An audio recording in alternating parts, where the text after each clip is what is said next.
तर उपमुख्यमंत्री एकनाथ शिंदे आणि मुख्यमंत्री देवेंद्र फडणवीस चहापानाच्या कार्यक्रमामध्ये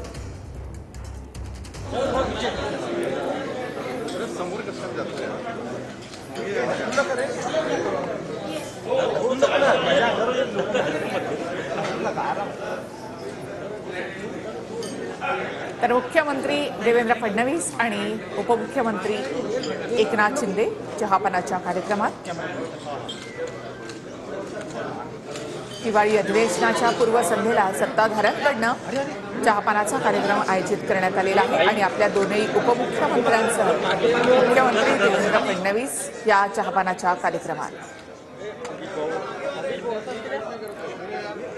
या हिवाळी अधिवेशनामध्ये विरोधकांकडून सत्ताधाऱ्यांना घेरण्याचा जोरदार प्रयत्न होऊ शकतो। त्यासाठी रणनीती देखील विरोधकांकडून आखण्यात आलेली आहे।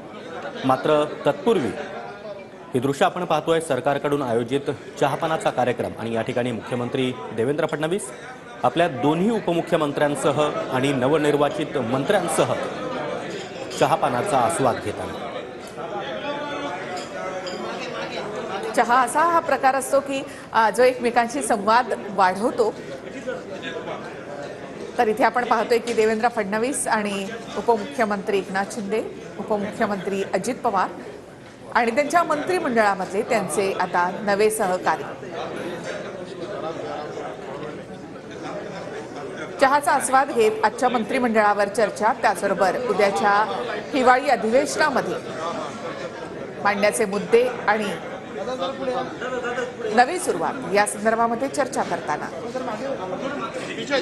चहापानाचा कार्यक्रम झाल्यानंतर महत्त्वाची कॅबिनेट बैठक देखील होणार आहे। या बैठकीमध्ये या नवनिर्वाचित मंत्र्यांकडे कुणाला कोणतं खातं दिलं जातं हे पाहणं देखील तितकंच महत्त्वाचं असणार आहे। मात्र तत्पूर्वीचा हा खेळीमेळीचं वातावरण आणि हसत खेळत साधला जाणारा हा संवाद या चहापानाच्या कार्यक्रमामध्ये विरोधक मात्र दिसत नाहीत।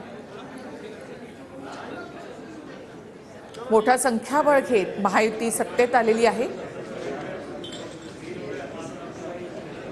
तर विरोधकांचा आकडा 50च्या पुढे देखील नाही। अशा वेळेला हिवाळी अधिवेशन विधानसभा निवडणुकांनंतरचं पहिलं अधिवेशन, तर विरोधकांनी चहापानाच्या या कार्यक्रमावर बहिष्कार घातलेला आहे। तर सत्ताधाऱ्यांकडून मात्र चहापानाबरोबरच इथे संवाद साधतायत मुख्यमंत्री देवेंद्र फडणवीस।